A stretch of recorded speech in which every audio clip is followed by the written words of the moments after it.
Hi, and thanks for meeting with us today. I'm going to talk to you about a couple of characteristics that we found make businesses very successful and hopefully something we can incorporate. First of all, unified commitment. Unified commitment is seen as something that is difficult to quantify. It's something that's felt often difficult to explain if you've never felt it before. Those who have and can try to convey the idea will a lot of times explain it as magical or grandeur, but again, difficult to understand if you haven't experienced it before yourself. It's also found to be one of the most commonly lacking qualities in a group, yet one of the most difficult to detect. So a lot of times you just can't put your finger on what's not going right, and this is the situation. It is seen as a balance between the individual and the group, in which members find their self-identity through the group. So basically, they are able to see themselves as a part of the whole, such as a leg is part of the entire body. They gain that identity. There's two components to unified commitment.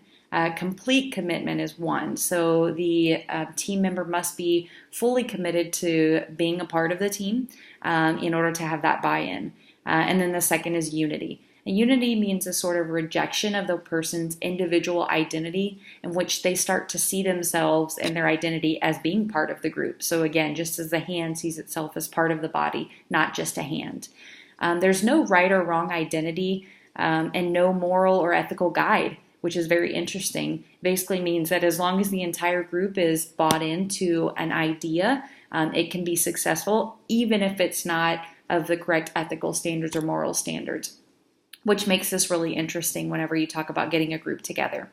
In order to have a successful unified commitment, there's a couple of things. You have to have a clear goal and purpose that's presented effectively to your team, and then you have to encourage their involvement.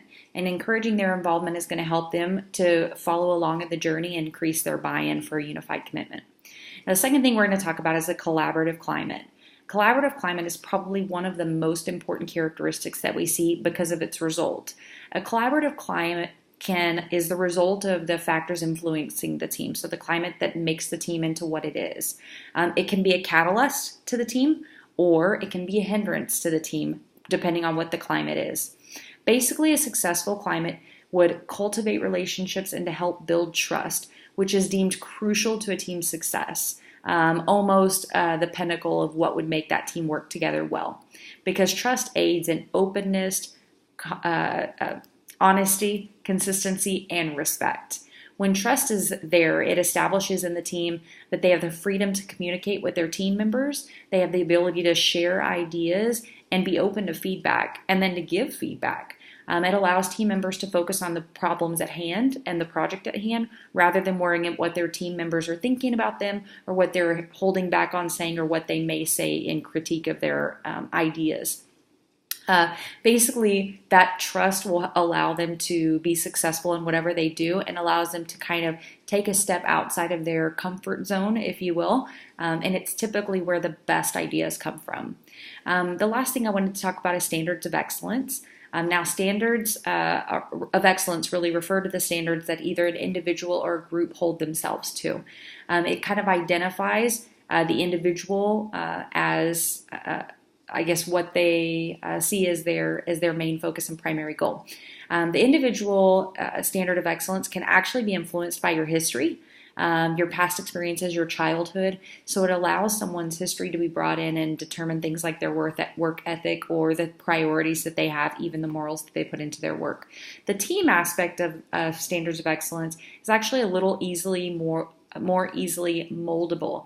And basically they can change with the entrance and exit of new team members or even the expectations of a new leader. They can be affected by the consequences of completing a task or even the consequences of failing to complete a task. And then they can be affected by external factors. Without consistency in your standards and accountability or recognition for meeting those standards, however, there's no hope for a continuation of success. So that's just a few of the characteristics that I wanted to share with you today. Look forward to speaking to you guys again shortly.